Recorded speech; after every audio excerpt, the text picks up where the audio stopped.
Friends, तो स्वागत है आपका मेरे नए ब्लॉग में। आज हम लोग जा रहे हैं गांव में। एक शादी है जो कि मेरे चाचा जी की है, मेरे छोटे बाबा के लड़के हैं। तो वहीं शादी में जा रहे हैं। तो हम लोग घर से तैयार होकर निकल लिए थे और हम लोग सबसे पहले गए नानी के घर पे। मेरी नानी का घर है और ये बहुत पुराना बना हुआ है। इस पर डेंटिंग पेंटिंग कराते रहते हैं, बिल्कुल न्यू लग रहा है। ये सच्चू यहाँ पे कैंची से पानी पी रहा है। फिर हम लोग अंदर की तरफ गए। ये रोहित बीच रास्ते में खड़े के मोबाइल चला रहे थे। ये देखो, ये खटोला है ना, ये मैं ना बचपन में थी तब से यहाँ पे लेटती इस खटोले पे। इस पे मैं और मेरी नानी लेटते। और ये ऊपर छत पे अटे बनी हुई, ये मेरी नानी है। और ये मेरी देवरानी पहले ही आके बैठ गई थी। फिर हम लोगों ने ना यहाँ पे ताला लगाते, तो मैंने अम्मा से बोला ताला खोलो।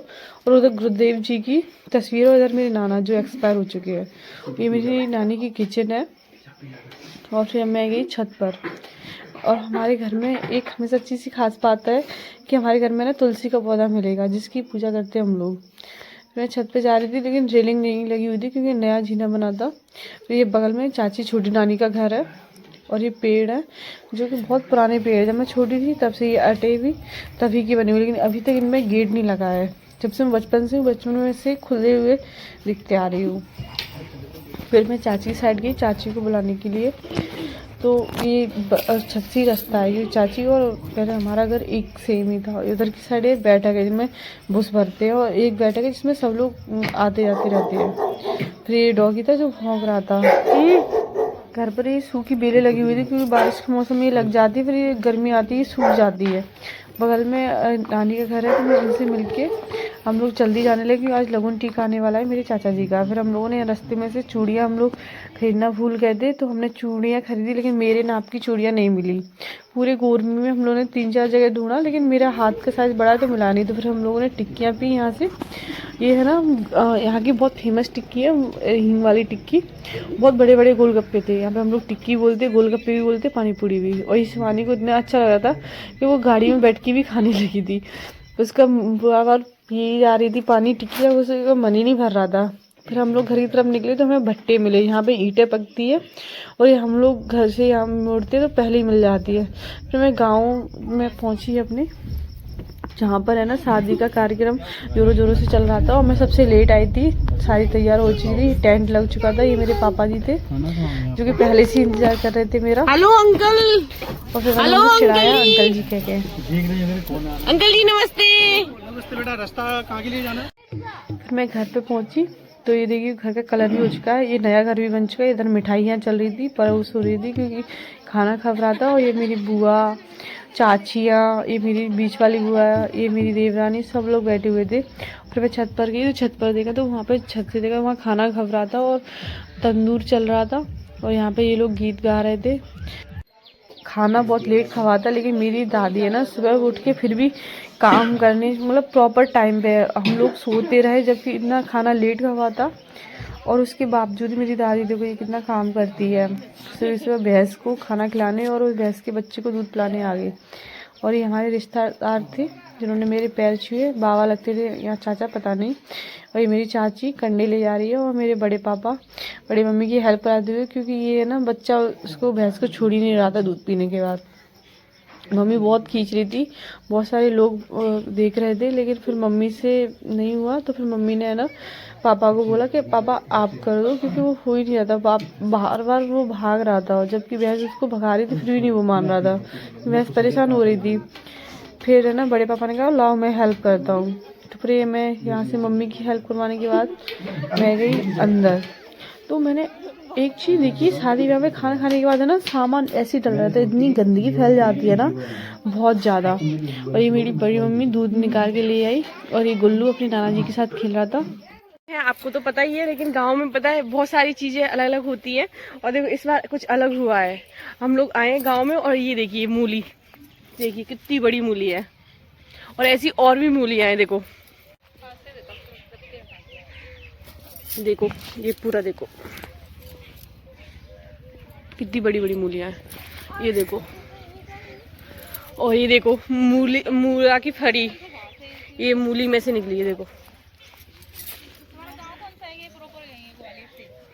इसमें फलियां भी लगती हैं।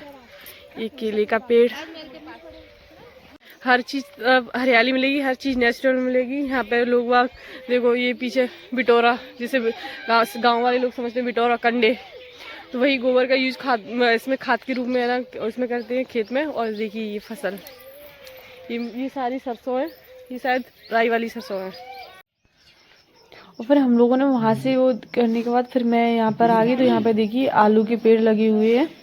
मैं उनको अम्मा को बोल रही थी कि मैं आलू लेके जाऊंगी, तो लेकिन अम्मा ने बोला कि आलू बहुत छोटे छोटे, तो मैंने खुद खोद के देखे, ये देखिए कितने छोटे छोटे आलू हैं, अभी पका हुए भी नहीं है, कच्चे हुए हैं, हरे हैं।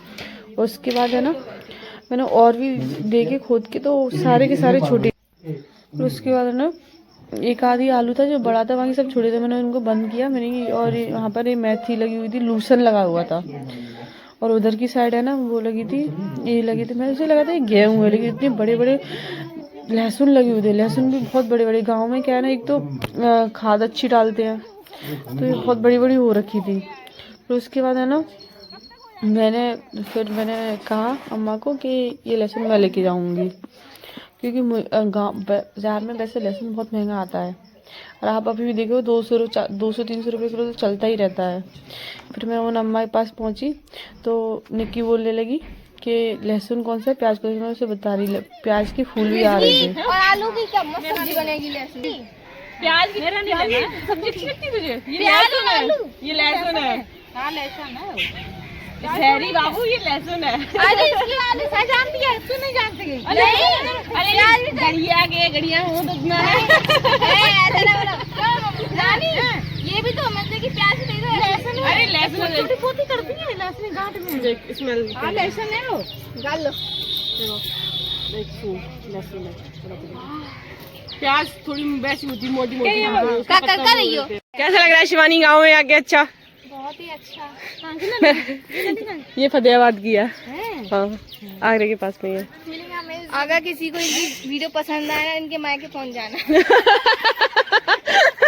ये सही है, दोबारा बोलियो। आगे किसी को इनकी वीडियो पसंद आए ना, इनके मायके पहुंच जाना। इनके बाद आगरा के साइड ताजमहल देखेंगे। हाँ तो सही में दिखाऊंगी ताजमहल। लो पसंद आए। फिर गांव में क्या है ना, कंडी लगा के रख देते, इन्हें बिटोरा बोलते थे। ये मेरी बगल में दादी हैं, उनके बिटोरा लगा हुआ था। हर किसी के घर पे नीम का पेड़ तो मिल ही जाएगा, और इन दादी के घर पे तो ट्रैक्टर भी है। और जब हम छोटे थे तब से इनके यहाँ पे ट्रैक्टर है। और ये बच्चे देखिए गुल्लू को कैसे बार बार आ रहा था जा रहा था। और फिर हम लोगों ने ना यहाँ से इनके घर पर गए, क्योंकि हमारे घर की डिज़ाइन सारी सेम ही है, हमारा पूरे परिवार की। मेरे जो बाबा है ना, वो 2-3 भाई थे, मतलब पूरा सेम ही सेम ऐसे ही मेरे दरवाजे पे है। और ये बुआ है, उनकी लड़की है। तो ये गुल्लू सीधे भागते ही सीधे बकरी के पास गया, उस बकरी के साथ खेलना बड़ा अच्छा लगता है। और ये घर उस जमाने का है जब मैं पैदा हुई थी, उस टाइम कैसा बना हुआ ये, और ऐसे ही सेम हमारा घर बना हुआ है। बस क्योंकि हमारे घर पे अटे नहीं बने ऊपर, बाकी सब सेम है यार। तो यहाँ पे ये बकरी के साथ खेल रहा था। और ये अम्मा, क्योंकि इनकी बहुएं नहीं थी, आज सारा काम अम्मा को ही करना पड़ा था, चाची वगैरह थी नहीं। एक चाची मायके गई थी, एक चाची मुंबई में रहती है, तो वो वहाँ पे थी, तो सारा काम इन्हें करना पड़ रहा था। और फिर है ना, हम लोगों ने बहुत सारी मस्ती करी यहाँ पर। चद्दर नहीं थी, फिर कमरे बन गए, है ना? हाँ आपका है। फिर हम लोग डिस्कस कर रहे थे घर पर कैसे बना हुआ है। फिर ये अपनी बुआ के साथ मौसी खेला था, उधर मेरे उसको पिटाई लगाने लगा, तो मैंने उसे रोका। फिर हम लोग वहाँ से गुल्लू को समझाया। फिर उसके बाद हम लोग बहुत सारी और मस्ती करी। फिर हम लोग घर के लिए चल दिए थे।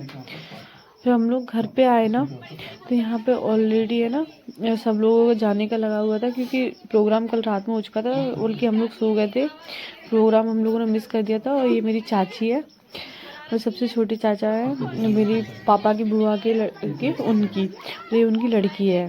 तो वो जा रहे थे, तो मैंने शी ऑफ करने आई, उन्हें गेट तक छोड़ने आई थी। बहुत क्यूट बच्ची थी उनकी। तो ये जाते तब सबको रुपये देते, सबको नहीं, छोटे छोटे बच्चों को रुपये देते हैं, तो बड़े लोग होते हैं। फिर उसके बाद हम लोगों ने कल जो प्रोग्राम में जो चाचा के ससुराल से सामान आया था, तो वो सामान खोल खोल के देखे थे। और उसमें साड़ियाँ थी और क्या क्या था, फिर हम लोगों ने सारा सामान देखा कि कौन किसके लिए कपड़े आए हैं, तो कपड़े हम लोगों ने सेट करके रखे। और जो सामान हमको भेजना था लड़की के लिए हल्दी के फंक्शन के लिए, तो वो भी जो लड़की के यहाँ से जाता है सारा कुछ, तो वो भी हम लोगों ने पैक करना था। तो हम लोगों ने जल्दी जल्दी पैकिंग करी, क्योंकि बच्चों के लिए भी कपड़े आए थे, बड़ों के लिए भी कपड़े आए थे, शगुन होता है ना वो आया था। तो ये बुआ है वो देख रही थी मेरी, और बड़े लोग भी बैठे थे जो बता रहे थे कि ऐसे ऐसे होता है, इनको ऐसे करके रखना है। तो हम लोग वही कर रहे थे। इसमें कटोरी वगैरह भी आई थी साथ में उनके यहाँ से, और वहाँ से और भी चीज़ें आई थी, बहुत सारा सामान आया हुआ था, ड्राई फ्रूट्स थे और भी चीज़ें थी, बर्तन थे, और चाचू के लिए कपड़े थे, बुआ के लिए कपड़े थे, मेरे लिए भी कपड़े थे। तो हम लोग वही साड़ियाँ लगा के रख रहे थे। फिर हम लोगों ने ना हमने सोचा चाची का मेकअप भी खोल के देखते हैं। तो हम लोगों ने जल्दी से चाची का मेकअप भी खोल के, पहले तो बुआ कह रही थी ऐसे पैक करो साड़ियों को, फिर मैंने कहा नहीं ऐसे करते हैं। हम लोग डिसाइड करने लगे मैं कौन सी लूँगी आप कौन सी लोगी, लेकिन इतने में मुझे इतना क्यूट सा बड़ा ग्लास मिला, तो मैंने कहा इससे दूध पी लिया करेंगे। तो मैं बर्तनों के साथ थोड़ी देर मैंने खेला। सब लोग देख के कह रहे थे हाँ बहुत क्यूट है, अच्छा लग रहा था। सब लोग मेरी बातों पे हंस भी रहे थे, मैं बर्तन बजाने लग गई थी। सब लोग कह रहे थे इतनी बड़ी हो गई, कितनी मतलब छोटे बच्चों जैसी हरकतें करती है। फिर बुआ बोली जल्दी से ये सामान रखिए, फिर और भी सामान हमें रखना है। तो मैंने सारा सामान रखा। फिर ये मेरी जो बुआ है ना बीच छोटी वाली, तो वो सामान खोल खोल के दिखा रही थी कि ये बहू के लिए जाना है, एक रेड साड़ी और येलो साड़ी, और ये उनकी सिंगारदानी थी जिसमें सामान पूरा सिंगार जाता है ससुराल की तरफ से, चप्पल वगैरह से लेके हर चीज़। क्योंकि लगन के बाद ना लड़की ससुराल वालों की आती है, तो जो भी चीज़ें यूजेबल होती है वो सारी यहीं से जाती है। जो बीच वाला इंसान या फिर जो जिसने सगाई कराई होती है वो लेके जाता है, या फिर बुआ फूफा लेके जाते हैं। तो सब लोग वही सामान दिखा रहे थे ताकि कोई कमी ना रह जाए। और शादी की मैं पूरा ब्लॉग और भी आएंगे, ये लगन का फंक्शन था। तो आपको और भी वीडियो देखने तो मेरे चैनल को सब्सक्राइब करें और मेरे वीडियो को लाइक करें। आगे का नेक्स्ट वीडियो मैं डालूंगी मंडप का और शादी के बाद की जो रस्में होती हैं उनका। तो हम लोगों ने यहाँ दुल्हन का सामान सेट किया, जिसमें जो भी चीज़ें कमी थी तो वो भी हम लोगों ने रखी। बाद में बुआ बता रही थी, उन्होंने सब कुछ खोल के दिखाया था। उसमें मेकअप का सामान भी था, और ये पता नहीं जो भी जड़ी बूटी है, तो हम लोगों ने उन्हें अच्छे से लगा के रखा। और फिर है ना इसमें बहुत सारी शादी के टाइम पे बहुत सारी मस्ती और बहुत सारे गीत भी गाते हैं। गाँव में जो लोग रहते हैं उन्हें पता है गीत कौन कौन से गाते हैं हल्दी के, और कौन कौन से सामान ज़्यादा, चिरपुरी होता है, मेकअप का सामान होता है, मेहंदी होती है, लड़की के लिए जो तेल वगैरह होता है वो भी होता है। तो ये सामान है ना, बुआ कह रही थी मैं दोबारा दिखूंगी, तुम लोगों को कुछ भरोसा नहीं है। और सब लोगों की आंखें भी नम थी, क्योंकि मौसी मतलब जो चाचा जी की मम्मी थी वो इस दुनिया में नहीं रही कैंसर के कारण। तो वही लोगों को दुख भी था, लेकिन शादी भी की खुशी भी थी, तो दोनों चीज़ें थी। तो हंसी खुशी की हमने सारा सामान पैक किया, और आगे आने वाले वीडियो में मैं बताऊंगी कैसे कैसे हम लोगों ने मस्ती की। ये मेरे दादा मेरी दादी से मजाक कर रहे थे, और हम लोग मज़े ले रहे थे। फिर हम लोगों ने रास्ते में हम लोग घर गए, तो हम लोगों ने बेर तोड़े बिरिया के पेड़ से, और बेर खा के हम लोग घर के लिए निकल गए थे। और मंडप वाले दिन मैं फिर ब्लॉग बनाऊंगी। थैंक यू सो मच मेरे वीडियो को देखने के लिए।